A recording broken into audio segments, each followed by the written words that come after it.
नमस्कार मंडळी, मी Sanika cook with Sanika या चॅनलवरती तुमच्या सर्वांचं स्वागत आहे। तर आज आपण एकदम साधी सिंपल अशी मटरची भाजी बघणार आहोत। त्यासाठी जास्त साहित्यही लागणार नाही। तर इथे एक मोठा उभा चिरून घेतलेला कांद्याला एकदम लो फ्लेमवरती ब्राउनिश होईपर्यंत भाजून घ्यायचं आहे। त्यानंतर ते मिक्सर जारमध्ये काढून घ्यायचं आहे। नंतर त्यामध्ये 2 वाटी दही आणि 1 बारीक मिरची ॲड करायची आणि त्याला जवळजवळ 3 ते 4 मिनटं मिक्सरमध्ये फिरवून घ्यायचं आहे। नंतर एका पॅनमध्ये 2 चमचे तेल, हिंग, जिरं, लाल तिखट, हळद हे सगळे मसाले त्या तेलामध्ये ॲड करायचे आहेत आणि चांगलं तेल गरम होईपर्यंत मसाल्यांना मिक्स करून घ्यायचं आहे। त्यानंतर त्यांना थोड्या वेळ पुन्हा तेल सुटेपर्यंत झाकण मारून ठेवून द्यायचं आहे आणि हे मसाले तुमच्या अंदाजाप्रमाणे कमी जास्त करू शकता। तर इथे मी 1 चमचा लाल तिखट घेतला आहे आणि अर्धा चमचा गरम मसाला, पाऊण चमचा हळद घेऊन हे सगळे अंदाजाप्रमाणे मिक्स करून घेतले।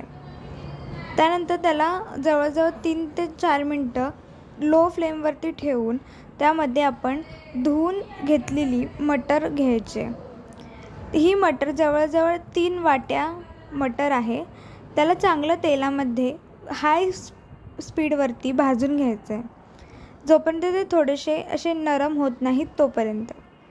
त्यानंतर त्यांना चांगलं भाजून घेतल्यानंतर आपण जे दही, कांदा, मिरचीचं वाटण बनवलं होतं ते याच्यामध्ये ॲड करून घ्यायचं आहे। ते ॲड झाल्यानंतर पुन्हा सगळं मिक्स करून आपल्याला जर लाल कमी दिसत असेल तर पुन्हा त्याच्यामध्ये चटणी ॲड करून सगळं मिक्स करून घ्यायचं आहे। नंतर ह्याला सगळं मिक्स झाल्यानंतर त्याच्यावरती झाकण मारून जवळजवळ 5 मिनटं लो फ्लेमवरती ठेवायचं आहे, जेणेकरून त्या मटरला पूर्णपणे तेल सुटेल आणि मटर आतल्या आत चांगली शिजली जाईल।